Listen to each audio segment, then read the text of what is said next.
So, do you remember where we were?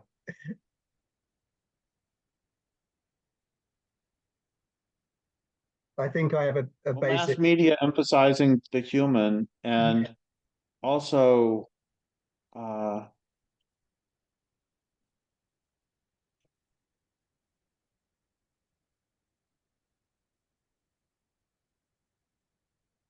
I, I think also there's a line that I remember reading many years ago about how Sam Harris was saying that he thought that humans that we were gaining more knowledge, and that any human, he said this line about even the most sophisticated and educated Christian of the 14th century would be considered an ignoramus today.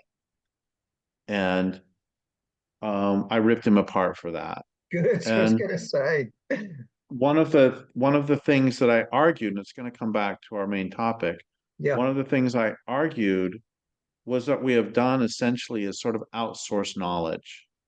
And we now know, like I'm guessing that most people in Europe, in we can't even say Europe because Europe didn't really exist as such, but most people in living on the coast of Holland or whatever country it was at the time would not have known that the capital of Mongolia is Ulaanbaatar. That's very true. And they would not have known how many millions of years ago or billions of years ago the Big Bang took place or whatever. There's all this knowledge they wouldn't have. But on the other hand, almost everybody alive could have told you instantly what phase of the moon it is and whether it is waxing or waning. yeah, And I couldn't tell you that. They could absolutely. probably tell you where the nearest rabbits live, and they could probably tell you how to catch and slaughter it if they need, if you're hungry. It's indigenous And wisdom, but yeah, yeah. it's But to sort of weave in McGilchrist, because right. I feel disposed to do that because you're not familiar, but he would say we're believing the map instead of the territory, and that's what the left brain does. It believes the abstract, yeah, And I completely agree with that. And we value the abstract over the real, over the tangible. the And complex, yeah, yeah, and that we have a movement in that direction, ever increasingly in that direction for I mean at least thousands of years. I remember when I interviewed Robert J. Lifton when I was in my 30s. yeah, He's one of these probably the world's foremost authority on the psychology of genocide. And at one mm, point I asked him, so does technology, and he talks about what he called doubling, which is where somebody can be a perfectly nice person at home, and then they go to work at an SS death camp, mm, and they can be they're split off parts of their lives. And yeah, he did the same thing for like people, we think, oh, how could they do that? And then he did the same thing for people who work on nuclear weapons. That yes, you have your perfectly nice family and you're creating these bombs that can kill everybody on the planet. yes, And one question I asked him was, does technology exacerbate uh, that sort of splitting or doubling? Those mean two different things, but I don't remember the difference. Anyway, mhm, I said, does technology exacerbate them? mm, And he just laughed and he said, technology exacerbates everything. it does, And I no longer talk about technological progress.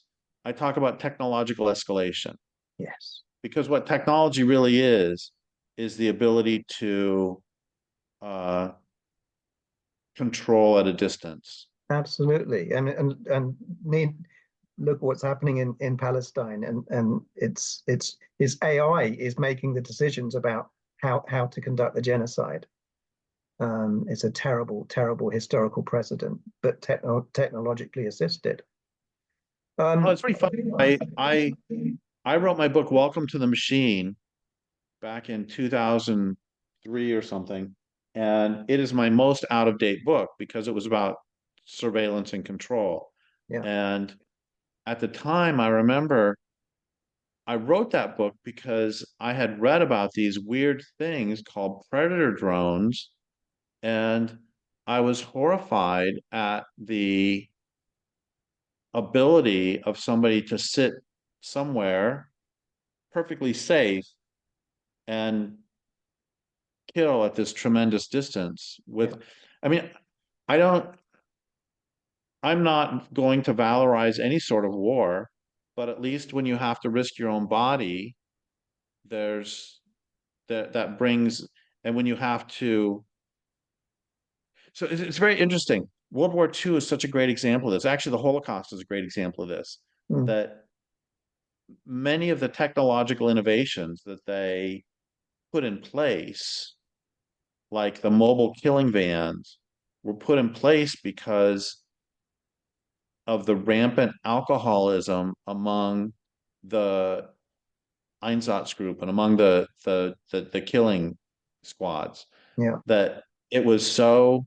I mean, I am not in any way ignoring the terror of the people killed, but it was so morally wrenching to kill that many people face to face that they had to technologize. They had to outsource it, Yeah. and they had to make.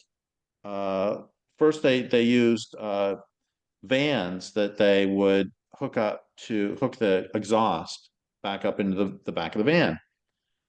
And then the problem is that people lose control of their bowels when they're dying. And so they had this cleanup mess. So the interesting thing and the horrifying thing is that then that became a purely engineering problem Mm.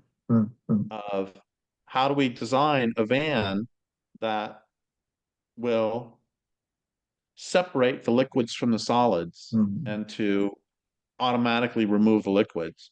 And Yeah. that's a pure engineering problem. I mean, it's no big deal. I have enough civil engineering, I could do it, you know?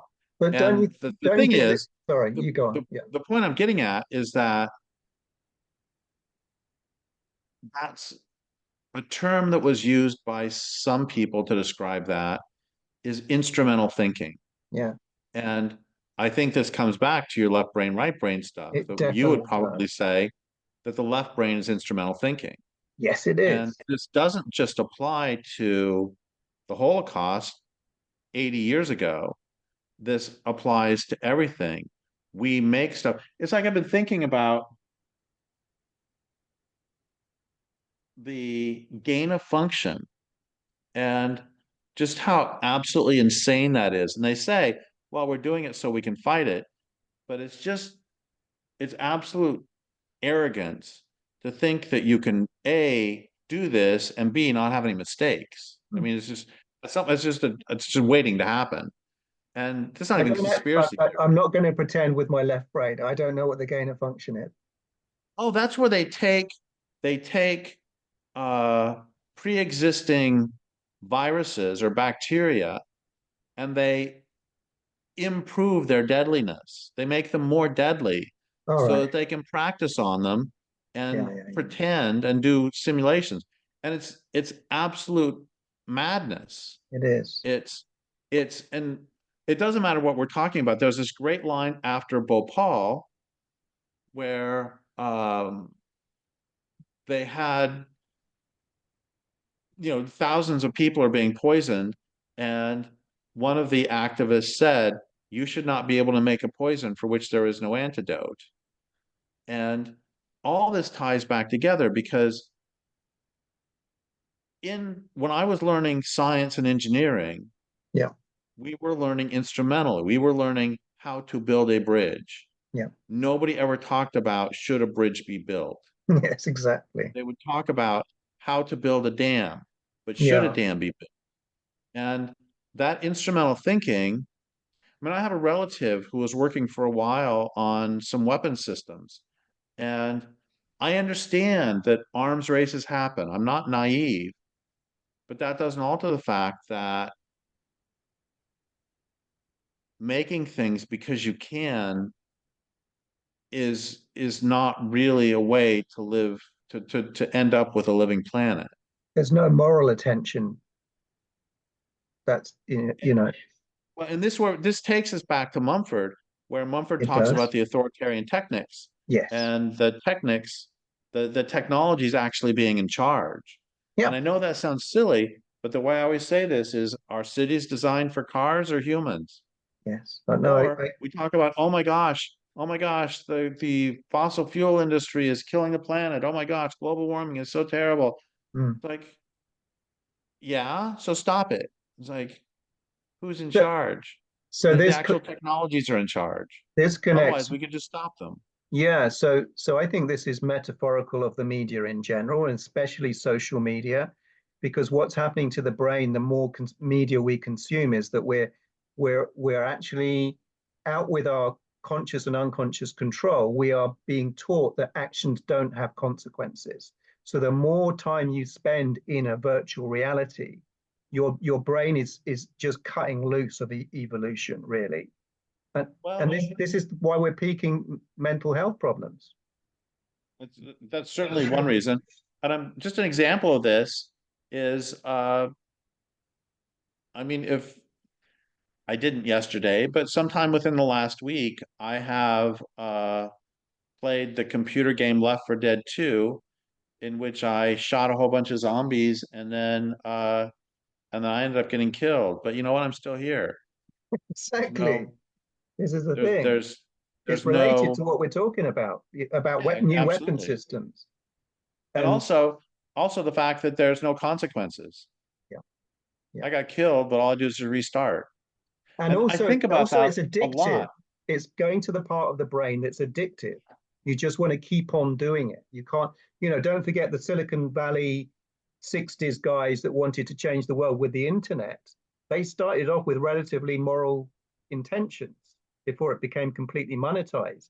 And then they realized that it was out of control and they couldn't stop themselves picking up their phone and using it. And I'm guessing that presuming that Jesus actually existed, he had some of the same considerations about the church. Like, what has this wrought? Mm, It was only a couple hundred years between when Jesus is preaching peace and Justinian is going out and conquering under the sign of the cross. yeah, good point.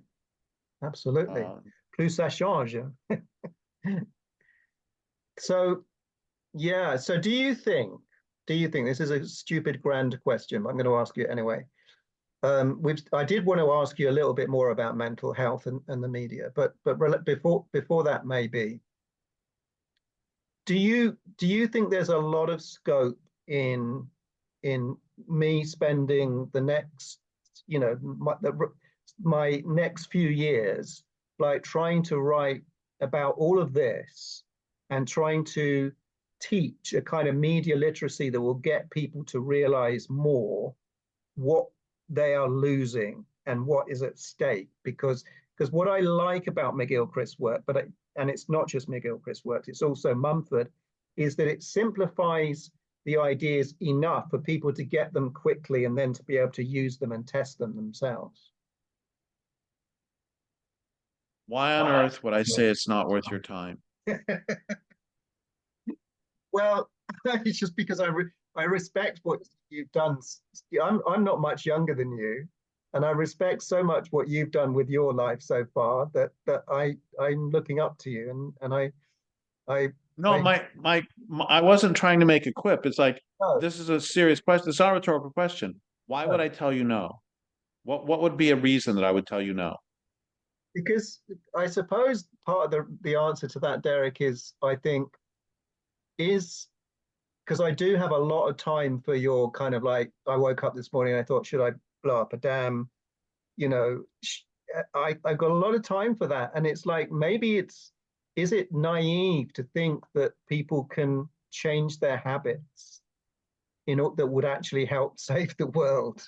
Is there something messianic in my thinking there that is misplaced? And I should just sort of like go back to just, growing vegetables and preparing for what's coming.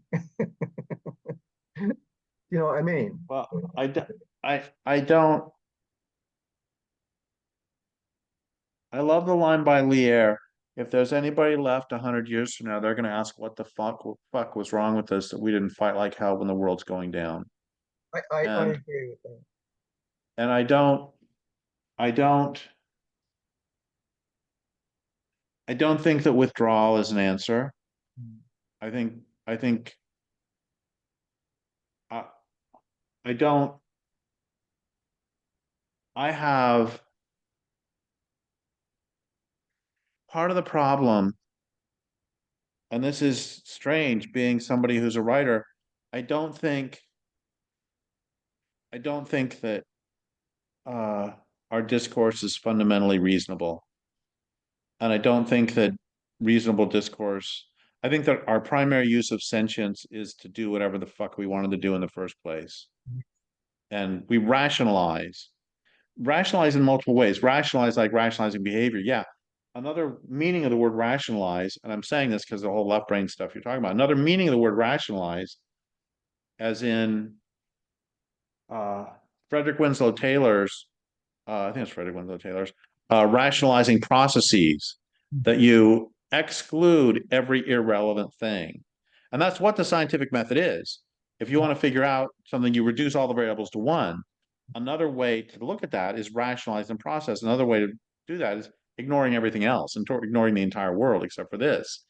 And I mean, this is one of the jokes I've told for years, is that I have never once in my life been a jerk. By which I mean every single time I've been a jerk, I've had it fully rationalized. And we, so on one hand, so I want to give you the full measure of my 63 years of cynicism as a writer, that on one hand, it's fucking useless. On the other hand, we're having this conversation, and there are, I mean, Neil Everenden saved my sanity with his book, The Natural Alien. And And then there comes the question of every morning when I wake up, I ask myself if I should write or blow up a dam. I mean, the real question becomes, does this actually protect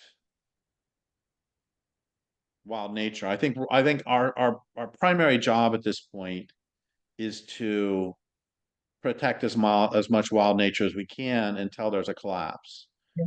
until the economies collapse, and then wild nature can have a chance. Yeah. But it's like a friend of mine says, um, he wants to make sure as things become increasingly chaotic that some doors remain open. And what he means by that is if bull trout are around in 10 years, they might be around in 100, but if they're gone in 10, they're gone forever. Mm. And you'll note, though, that he gave me that language, gave everybody that language he talks to. And now I can act better because I have that knowledge. So I think that what you're doing is desperately important. It is, like all of our work, necessary but not sufficient. And is it going to end up protecting the few wild beavers already in Britain? Probably not. But if there's a chance, we have to take it.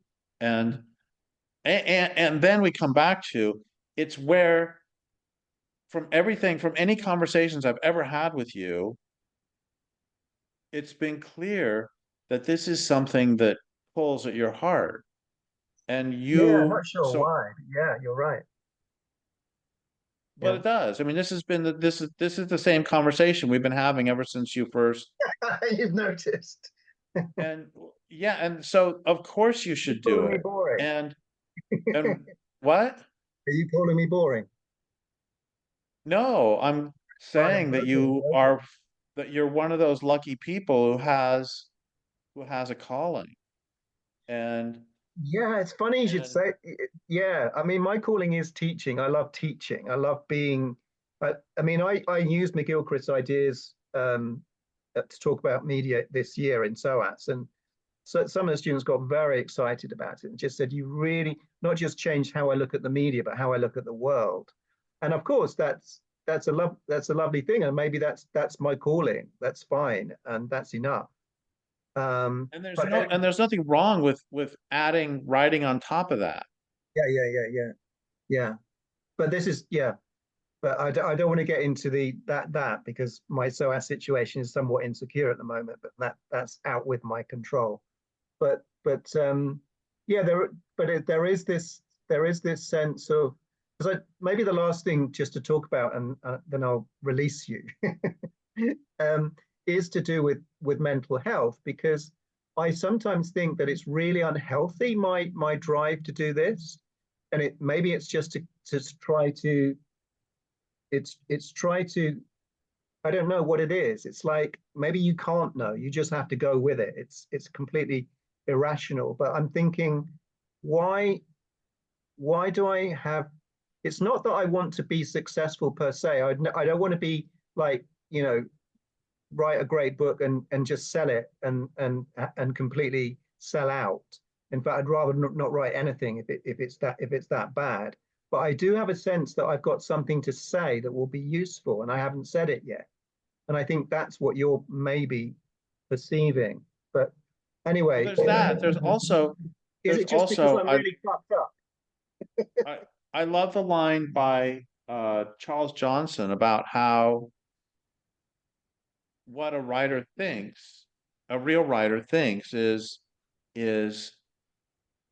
is this what I would do if somebody put a gun to my head and said they were going to shoot me when I wrote the last word of the last paragraph of the last page? And that's how I write. Yeah. And That's why I love your writing. thank you. And that's uh I mean, this really drives you, and I think you should do it. And I do want to talk about mental health, but I don't think that that's crazy. I just think that's called being an artist. I remember I knew this sculptor back when I lived in Spokane who called it her beloved obsession, sculpting. And it's just uh Yeah. it is a calling. Physical. And then the mental health thing that we haven't talked about that I think fits with all this too is I'm pretty I mean convinced. childhood trauma, Derek. I've had childhood trauma. I know you have I'm sorry, too. what? I mean childhood trauma. I think I'm driven because of childhood trauma. But so what? Well, my point was going to be I think that we have an entire culture suffering from complex PTSD. Totally. That if I look at the symptoms of PTSD, one of the primary ones I think about that Judith Herman said is if people are kept in captivity or are raised in captivity, especially, they can come to believe that all relationships are hierarchical and that there is no such thing as a fully mutual relationship, and that the powerful do as they will and the weak get by as they must. And I have come to regret some of my extreme harshness toward Richard Dawkins. But that doesn't alter the fact that I really think the selfish gene is a perfect distillation of sociopathy and also the results of, I'm not saying anything about him personally, but collectively, he articulated what it is like to view the world from an extremely traumatized perspective. Great. And that's, I sometimes think about, so what is unique to my work, or what is in my work that is not in a lot of people's work? And there are a few things. One of them, and there are, you're going to recognize Mumford and Freud in these two. I'm not saying nobody else. Eric Fromm. Um, but I think that we don't make decisions fundamentally reasonably. Um, we are driven by, but it's not biological urges. I think it's psychological urges. I think it's trauma, unmetabolized trauma. I mean, Foucault is like the best example ever of somebody whose entire career was predicated on unmetabolized trauma. Well, And absolutely. You know that before he came out as gay, he was going to kill himself oh, and he was also horribly abused as a before he kid. became famous. Yeah. Yeah. Yeah. And it blows me away, by the way, that Foucault is the single most cited scholar of the 20th century.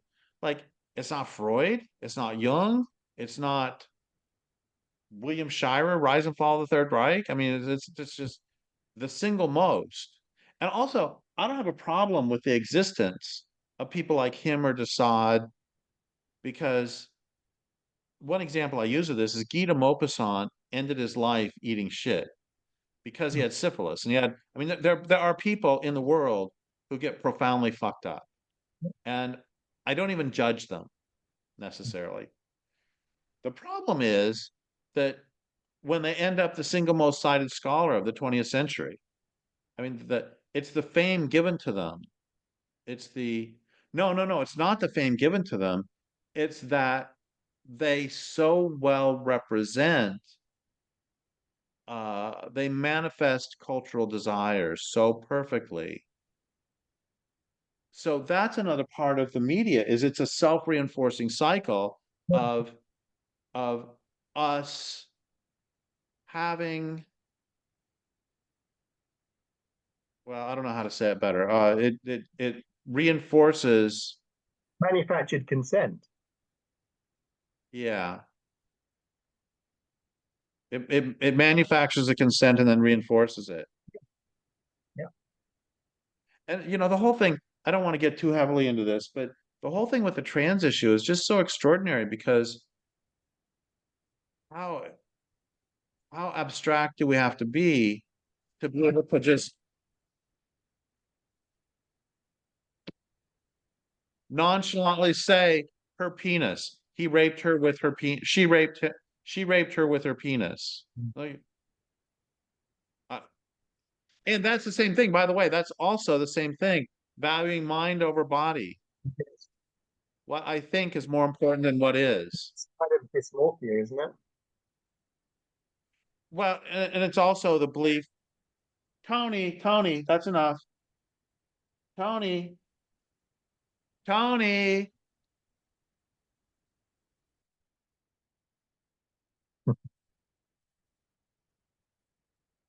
It's fine. I'm happy to have Tony in the video. Whoever it is, it's a canine, I presume. Yeah, I got four canines here, and Tony was riling everybody up. But to use Didn't hear Trump's him. phrase, fake news, Tony, fake news. Um, Mm, oh, well, anyway, no, I think you should do it. Whether it whether it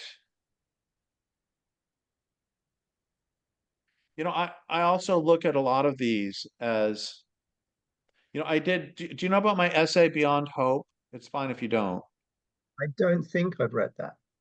It doesn't Okay, ring the bell. it's I I got a lot of crap for it, but mainly that was people misinterpreting it, which frankly, usually when I get crap, it's people misinterpreting stuff, honestly. Yeah.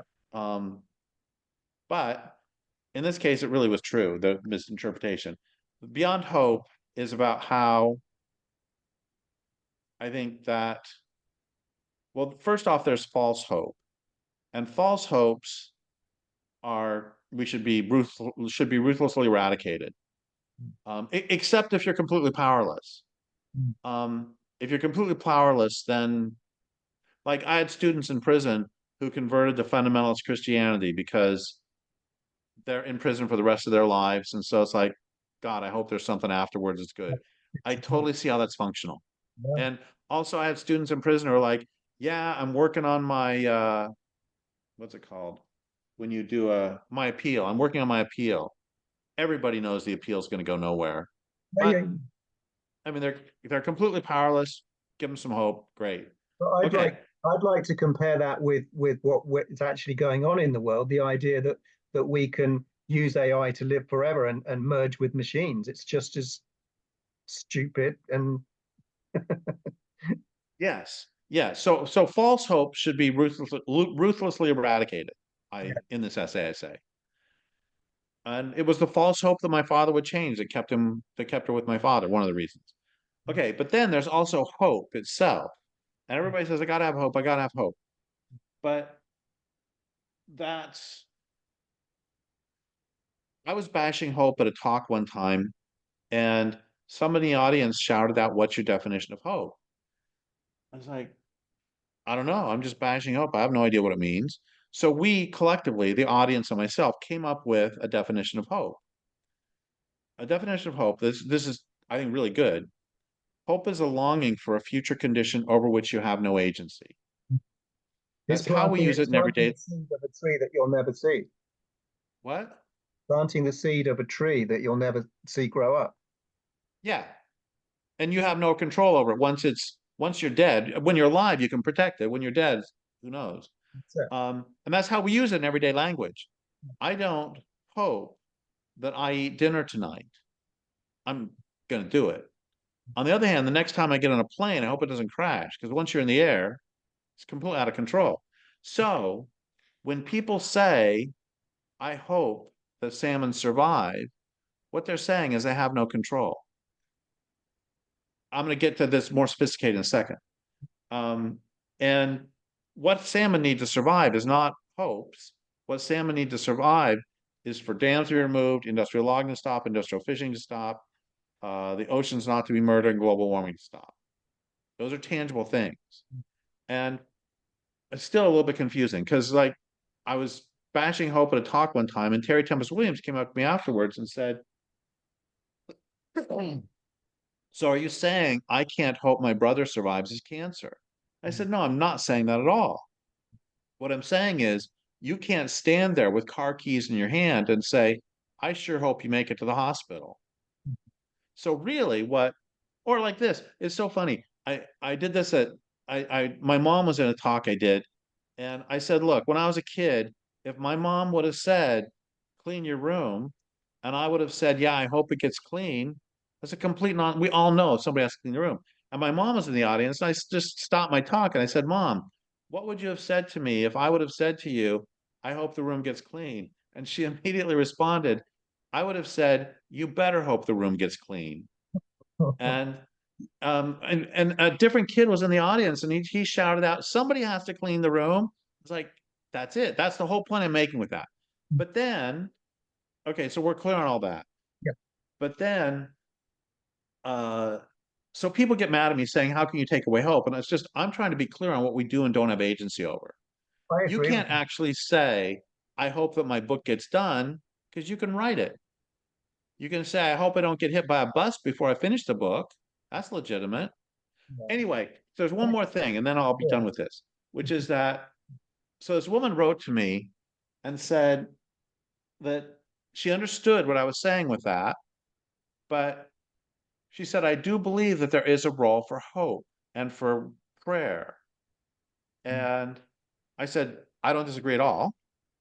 And then we outlined it. She said, once you have removed the dams and once you've stopped the industrial logging and stopped the industrial fishing, then it's up to the river.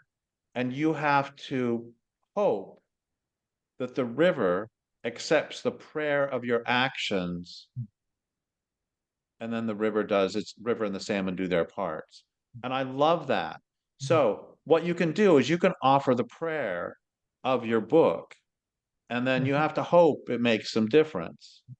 But that's beyond your control. But what you can do is you can make your offering to the readers, and you can make your prayer to the readers, and you can make your prayer and offering to the world in that form, and that's perfectly valid. And Well, whatever will have happened, I will have enjoyed the journey. So that's there's that too. And you will have another way I look at this is we all have to put our contributions into the stew, and then we just hope to hell it tastes good. yeah, yeah. Well, you're a role model for me in terms of writing. So Well, thank you for I, that. I really appreciate your advice and support. I mean, Yeah, and this has been a fun conversation. Thank you. Let's do it again I hope sometime. it's cheered